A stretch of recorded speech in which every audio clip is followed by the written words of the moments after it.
So we're just about ready to bring our house into Blender and see how these surfaces are going to come out.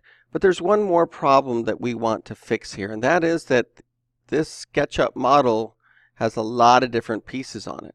So if we wanted to rotate the whole house, we can't do it because we've got lots of individual pieces.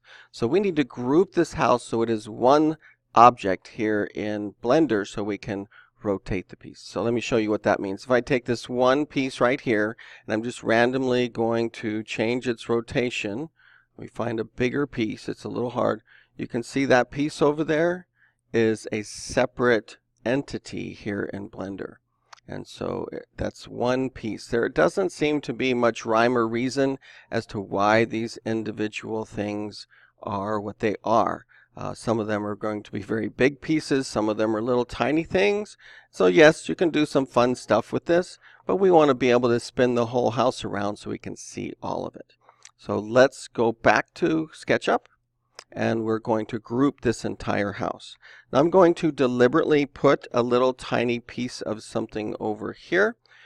As you were working on other things and then use the eraser tool, you may have something like that that got left behind.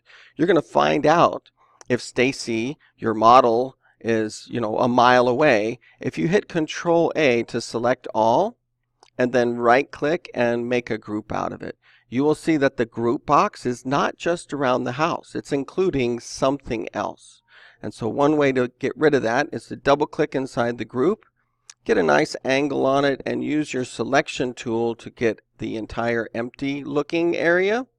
You can see that that did get selected. When I press delete on my keyboard, you can see that my bounding box around the house is now just around the house. Now we need to move this so that it's centered. And we're going to do that by looking at the bottom, because we might try and move this house and think we know where the center is, but we can be very exact with this if we look at the bottom of the house, because the move tool includes some markers on there that are going to show us if we've got it centered. So I like to explain this as the crane game, where you go to get a stuffed animal. You want to move this house along an axis one at a time. So we should be moving on either the green or the red. Don't try and just go straight there. You'll end up with more problems than you really need, especially since it's just as easy to do this in 2 steps. So you can see me moving now along the green axis, and now everything's lined up with the center of the house. And at the top of the house, you can see with the blue line coming out, I never would have guessed that that is the spot where it is at the very center, but it is. Now we're ready to export this house, but we're going to save it first. It's been grouped and cleaned up. Let's save it with the new date here in the SketchUp folder so it's easy to distinguish it from the rest of them. Today being the 22nd, we are going to just save it like that.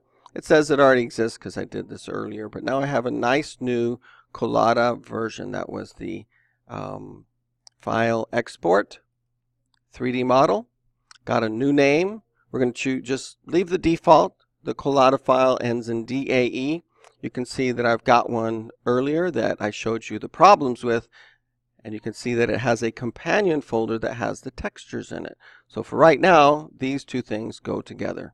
So I'm going to export that and then go and look in this folder. I'll just sort by date modified. You can see that here is the folder with the textures in it for our version from today. And you can see here's the DAE file from today. This is what we're going to bring into Blender. Don't delete this, don't move it, or those textures won't be there in Blender. It'll just be blank.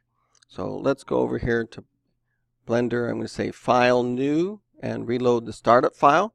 This is a version that I've given you that has a lot of changes already made to it.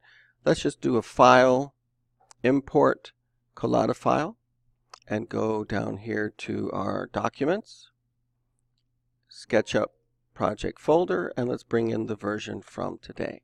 So now you can see this house. It's already looking better. F12 on your keyboard will render through this camera view.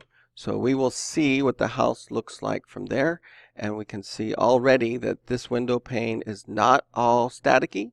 This whole window is not staticky, and this window up here looks pretty good as well.